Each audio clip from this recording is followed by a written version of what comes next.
Hey everybody, this is Muncie Steed, and welcome to Star Studio, the director's chair. Now, when you take this position in Hollywood, it comes with a huge responsibility, both vision, expertise, and obviously collaboration.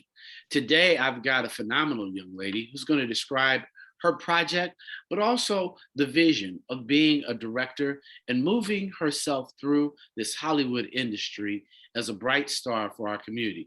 Hey, Winter Dunn, how are you? I'm doing fantastic. How you doing? I'm excellent. Welcome to the director's chair. Thank you. What made you and what motivates you to want to be a director? Well, I have so many creative roots. Growing up, I was a dancer training in Indiana and Chicago, and then I found theater and remarkably ended up training in Chicago as an actor and a theater director. And then trained in New York. And I don't know, it kind of felt like I was bouncing around looking for something. I knew I had this creative voice and I didn't know the medium that quite fit my voice. And the moment I stepped into directing, specifically directing film, I was like, aha. It was like this aha moment. And it felt like all that experience I had in these different places all fit in directing. And I was able to talk to people and relate to people in the way that they didn't necessarily see all the time. And it was like, okay, this is what I was looking for. This is the thing for me. So in the director's chair, we want to always ask, when you first began and knew that you were going to be a director, what was the difference when you became that director and sat in that chair? That is a good question. What was the moment I knew I wanted to be a director? I don't know. I think that was something I kind of kept trying to find. I think when I moved to LA, I would say that was the moment that said, okay, you're here. Let's figure out how to make this thing actually exist. And I hit the ground, working, PAing, getting on set, watching how different people run their set, how they work with their actors. And it was definitely a journey, trying to get to a point where people would trust me to tell story and where I felt confident enough to really run a team. And I would say when I directed my last short film, Junebug, that was probably the first time I was like, okay, you can do this. You know what you're doing. You feel confident in this space. And there is a place for your stories. There are people who want to see these stories exist. So trust yourself. And that's kind of the advice I'm still giving myself every day. So that's beautiful, but you're in the chair. And for anybody who doesn't understand the responsibility of a director on a film set, how would you describe your style of directing when you're doing Junebug? What was it like for you as a director? I think for me, a lot of that work happens before you step on set. I think I am always trying to immerse myself in story, always asking myself, what is the truest thing about this scene? What is the intention at its simplest form of this scene? So if I walked on set and nothing's going right and my actor has a cold and the camera falls or whatever it is, what is the one thing that I know I need to achieve in each of these scenes, and really creating or really doing that work for myself so that when I come on set, it's not so much something I'm putting on, or it really just is, I know my story and I want to be open to be able to collaborate with whoever I need to collaborate in each moment throughout that day on set to best tell that story. But I think that confidence, that ability to say, I am the director and kind of fill that space, that really happens in pre-production when you're getting to know your story, getting to know your characters, your location, your crew. How do you like to work versus how do I like to work? Asking folks questions so that when we get in the room, now we play. This is play because we did all the groundwork before we got here. That's kind of how I like to think about it.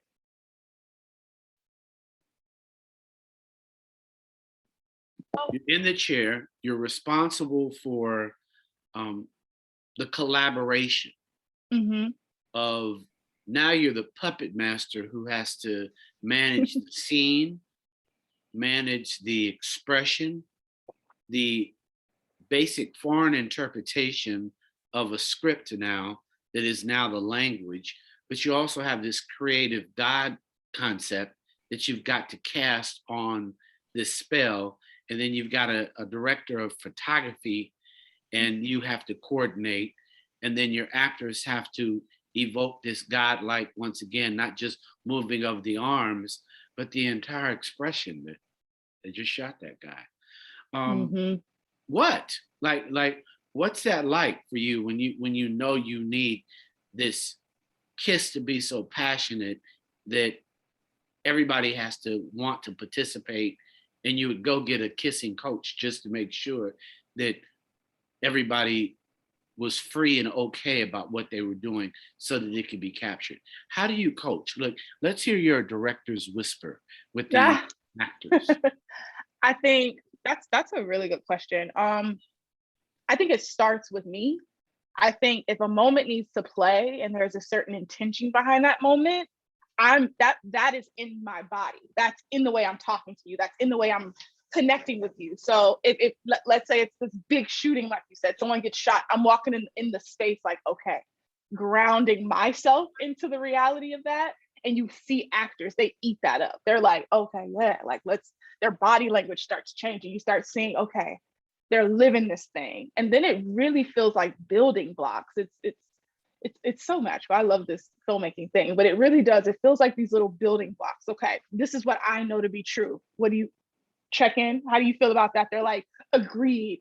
And I also think, and you're like, okay, what is that? What are you thinking? What is that? And it's like we're building this scene together so that by the end of it, that pressure to land it, that pressure to like hit the mark, to hit the performance, it doesn't feel like this big thing because it's been all these tiny building blocks that we've been building with passion and curiosity and excitement. And it just kind of feels like this flow of energy. So when the scene actually hits, now we're, like I said, we're in it, right? Because we built that foundation, we built our sense of play.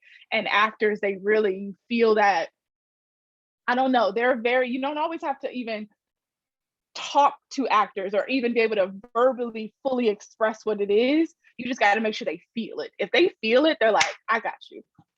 I got you. Roll it. And I'm like, hey, surprise me. Let's see it. Let's see where we're at. So that's kind of my approach. It's like I said, it's a lot of that building block work so that when we do the thing, it doesn't have the same amount of pressure if we just walked in and they were like, okay, we got to get a moment. And it's like starting from scratch. I hope that makes sense. Well, this is the director's chair. If not, they just need to keep watching the movie. Like, it's something that's gonna unfold. Dear Mama, Yes. Tupac's in the room, sitting next Yes. to you directing this. What did you and he discuss as this was unraveling? And would you, if you would, tell a quick story on what anybody who Googled and went to look at Dear Mama and your canon of work at this moment, can you share with them how you walked through and came up with this and what your practice was as you directed this? Yeah, for sure. I mean, Tupac is such a fascinating character, right? He just is this like cultural icon, really creative genius, beautiful writer. But I think what makes him really special for me is the way he made us feel. It's like people to this day still feel like Tupac grew up with them.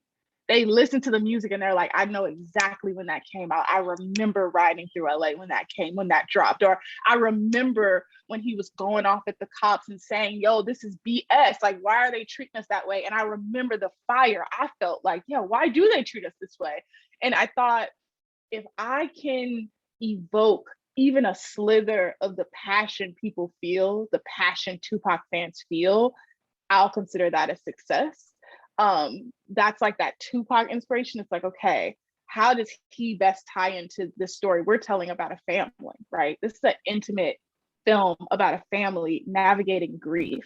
And I think once me and the team really were able to isolate that, something about that, I thought, it's the grief.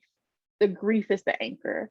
How do we express grief? How are we unable to express grief? And how does the grief of a musician, a writer, an icon, a cultural icon, how does the grief of losing them make me better understand the grief of losing a family member that is so deeply close to me. And that's kind of like the approach, or like how we started like getting into this conversation, because it's tough, right? It's like, how much of Tupac is in the movie? Is it a movie that is just about Tupac and it's just about hip hop, and is that the direction? Or is it using Tupac in a more nuanced way to express something else about who we are and about how we grieve as humans? It was tough, but I think we found a really beautiful way of layering him in there. You feel his presence, and I think you feel his authenticity in this film, because we're doing the same. It's like, this is just an authentic telling of a quiet story about this family. And I think sometimes the quieter the narrative, the more touching it is. You don't always have to be so loud and in folks' face about it. Yeah. So if you would draw the character in on those moments when you said, you know what, this scene is really mine and Tupac's, and this, he's here, but this really is about the Black community recognizing how often we go into a grieving moment alone and without the world having any idea or nuance of what Black directed grief is until you brought this to us to screen. Thank you very much. Oh, thank you. Thank you. I'm sorry. Repeat that question for me. I was so in there with you. Repeat the question. No, it's like when, you know, as a director, you're telling this story and now you brought this piece of grief that is often omitted. You know, Yep. we're on Ukraine. That's great. But there was a brother who his mom had to sit through a trial again for these same people. That's grief. She's still grieving. They're not, Yep. the money will not bring him back. But you brought this Tupac who, once again, evaporated in an unsolved murder, Yep. a lyricist who shared all of you guys. Picture me rolling. Don't cry for me. I've been here. I've been very present. And then you had to create and bring this grief that is often omitted from a white lens or a European lens or a lens of people without feelings that there are families grieving. And now, where? Bring us in. I love that you. Sorry, I'm gonna hold. I apologize. There's a truck driving past, but I love the way you even just described that, because there is something really true about that statement, that we oftentimes overlook grief and the way Black people process it, right? I think that publicly we've gotten so used to seeing Black trauma and Black death and like unsolved murder and unfair death and all that, just so much pain has flowed through our communities that it's almost become a given, right? It's like, oh yeah, you're used to that, right? Because y'all always got somebody, or it's always this way, and it's so easy to just overlook our experiences, when the truth is we're experiencing all the emotions plus this other slew of emotions and perspective that other folks just wouldn't understand, that aren't a part of our community. And so it was really important for me to express that, to express how grief exists and looks amongst a Black family, and a Black family utilizing, or teenager utilizing hip hop as a place of comfort, right? There's also a narrative about hip hop music and about what it stands for and who that community is. But the truth is, there's a lot of young Black kids who are just feeling seen and feeling heard through the music, and they're going back to the music as a place of comfort, as a place of healing, right? So I think that was really important. That was really important for me to express that and to show that in a really simple, honest way. I didn't want to overdo it. I didn't want the breakdown on the floor, the big dramatic pain that I think we see more frequently. Sometimes grief and pain are really quiet, because oftentimes we have no idea how to verbalize what we're feeling. We have no clue. It's just, we're navigating life just like everybody else. And I think Black people and Black stories deserve to be told in their simplest form, just like everybody else's stories. Well, that might be the next movie, because I think there's a group of Black people that know how to describe fear and Mm, anger and abandonment and isolation and emptiness and depression in emotional languages, and mm, that the hurt and the fear that are often there. You know, when you grieve, half of it is, now, is that going to happen to me? You see little kids, their dad passed, and they're like, well, I guess we're going to be poor now, and every other negative thing they can imagine, because mhm, somebody has to bring them back from the brink of being broken, and understanding that, you know, this is a process of life, and unfortunately, how you exit is not always an applaud. They had a great life. It was a good big legacy. I think Tupac obviously lived in his purpose, and I mhm, don't think he gave a hoot on what kind of legacy he left. It was clearly, like you caught, let's layer this blanket that he has um, created, and the tapestry will be this family, and mhm. we'll lay this blanket of love through lyrics and the soundtrack of how his heart and mind mend and weave into this family. So Mhm. thank you for that. Thank you. And I love what you said. It's a process.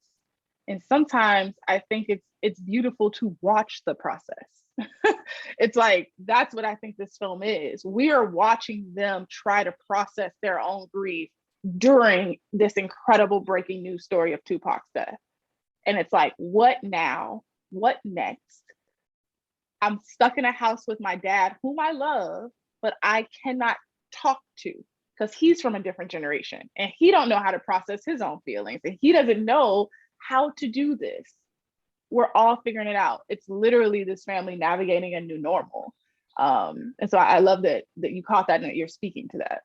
Well, I think you were the fifth family member trying to come in and save a family with your direction, and giving us, the Black family, this body of Mhm, work to consider how we choose to heal, and to understand the dynamics that we need to change, to understand we're interconnected. With mhm, you, how did you feel connected to the actors as they mhm. were orchestrated with your vision on film to complete this project? Oh man, well, I got really blessed with two incredible actors in Michaela and Garland. I mean, we worked tirelessly to find them. I said I have an acting background and I knew that this film needed the right actors. It's like if their chemistry is not there, there is no film. It doesn't matter. And so we took it back to, my roots. We took it to the table. We had 2 days of table work, literally sitting through, working through the text, working through the beats, trying to come up with like the intention for each moment so that the silence between these two actors or these two characters felt charged. It could easily have just felt flat. Like, okay, it's two people not connecting. Why do I care? But the truth is that they're saying so much to each other, it's just not verbal. They just can't quite verbalize how to get it, how to connect with each other. And so all that silence needed to be charged. And we've done so much work with camera and with my director of photography to tell that visually. And so when I sat down with the actors, it really was working through the scenes, working through the characters, working through the intention, and then also taking time to work with them separately so that they could each have their own understandings of the moment that isn't necessarily connected to dad's understanding of this moment because his truth here is completely different from my own. We have two very different perspectives of where we are and what we need to be doing in this moment as we figure out what are we going to do with mom's stuff, just like a very different perspective. Um, well, thank you for that. And thank you for coming on the director's chair. I think it's been a great journey. Um, what would you share for any other directors who think that they have a moment to bring a film and to be a part and direct? But if somebody was actually going to play uh, you in Play me your like lifetime, yeah, if there was an actress who's going to play you and be a director, what actress would you want to play you? oh, I can't. I don't know. I don't even know if I know myself well enough yet to make the best decision on who should play me. I think I'm still walking it out. And maybe in 10 years, 20 years, I'll turn around and go, haha, I am now wise. I now know the complexities that are going to need to be there to tell my story. But I think now, in many ways, I am telling my story, just in very different ways. I think, Dear Mama, I see so much of myself in Tanisha. I see so much of myself in that escape into music, or that escape into your own bedroom, just trying to breathe. I think there's all these tiny nuances in that character that in some ways are me. And even in my past work, Junebug, you see so many things that I'm like, oh, I think I'm still trying to tell my story through my stories. And then maybe one day in the future, I'll turn around and go, okay, I'm interesting enough now. Not quite yet. Last question. If you could direct any male and female in Hollywood for a drama about the lives of Black people working to make it in Hollywood, what male and female actors would you have and want to direct right now if you could have anybody in Hollywood show up, and why? That's interesting. My first thought, being who I am, I would love to work with Denzel Washington. He's a Fordham grad. I met him at Fordham. We're both theater majors from Fordham. So I would love to work with him as an actor, as a producer. I don't know. He's incredible, but maybe Daniel Kaluuya. Yeah, I always get his last name wrong. Please forgive me. I think he is so interesting and so rich and has so much nuance, and those eyes are piercing.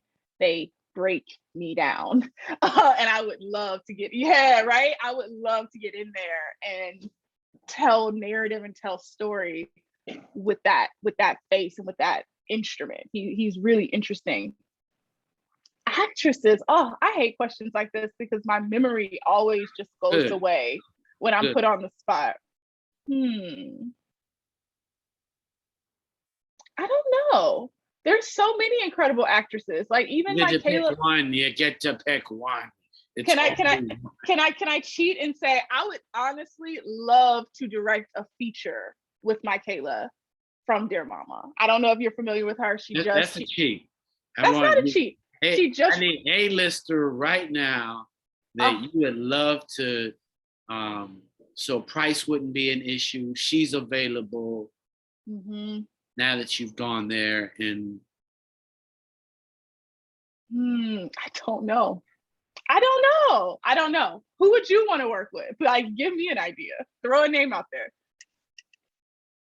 Angela Bassett would clearly be one of the. Shut up. I'm just saying this. I was gonna say Angela and thought that was a cheat. I was like, of course, Angela. I saw her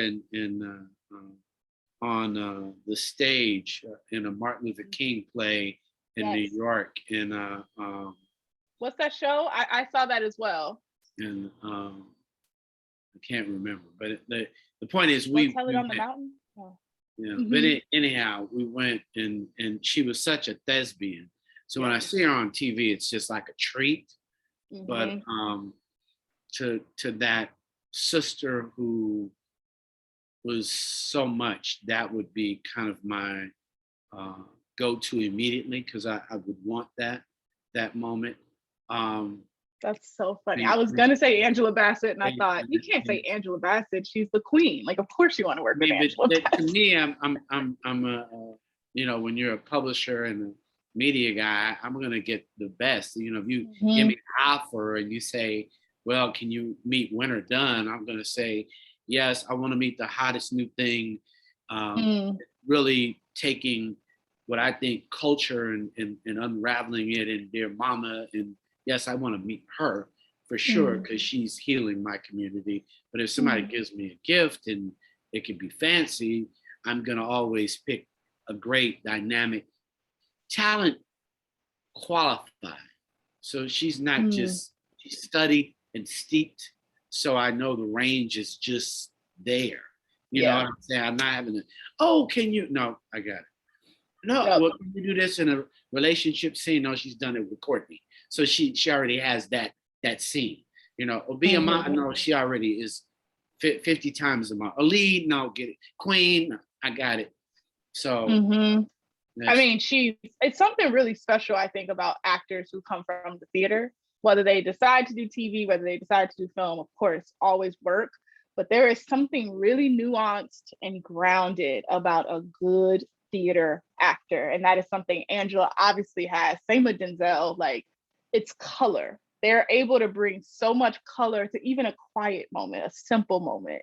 And that's, I think, what I'm looking for when I'm looking at actors. I can't stand Denzel in Why? particular, because he just takes all the air and says, if you've never had an actor Black angel God, I'm going to show a whole entire generation of how we can be on screen in Black, in white, and tell any white author's story with a Black man being a lead and have everybody understanding that this is my role.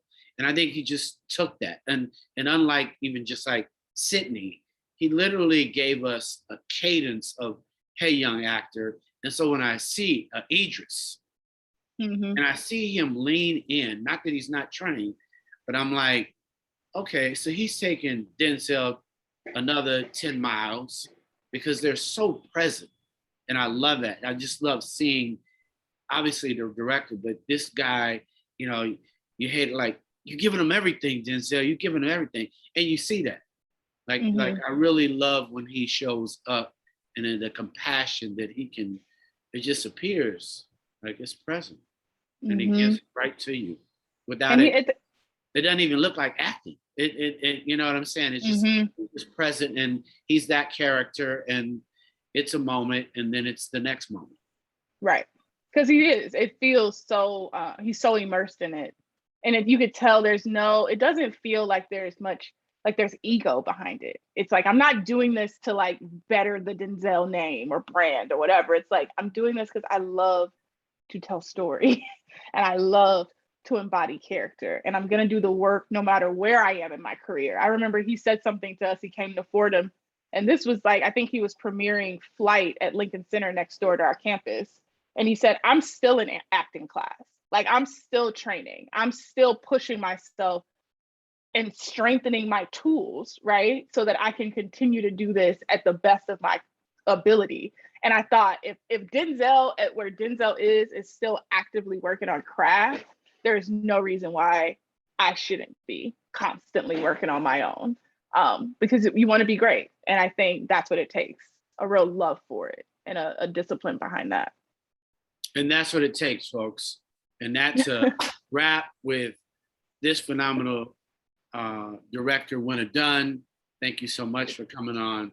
Thank you for having me. Director's Chair. I really enjoyed you.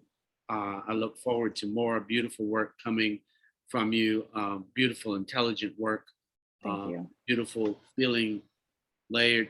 Everybody check out Dear Mama and every other thing. Study her beautiful work and support this director of ours. I'm Munson Speed on the Director's Chair, and this is Winter Dunn. Beautiful director, smart, intelligent, and capable of telling beautiful stories. Thank you. I thank you. That means so much. And make sure you check us out. We're premiering at South by Southwest in March. So try to check us out, y'all. Cool. Peace, everybody.